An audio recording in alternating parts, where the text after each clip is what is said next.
कार्तिक महिमा आज हम गाएं, पूर्णिमा की कथा सुनाएं। इस दिन होता गंगा स्नान, सायंकाल दीपों का दान। कार्तिक मास की पावन भक्ति, पापों से दिलवाती मुक्ति।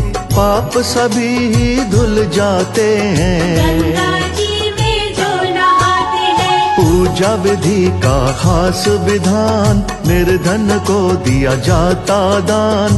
तुलसी नीचे दीप जलाते, पीपल देवा को भी मनाते। सत्यनारायण जी की गाथा सुनने में बड़ा आनंद आता।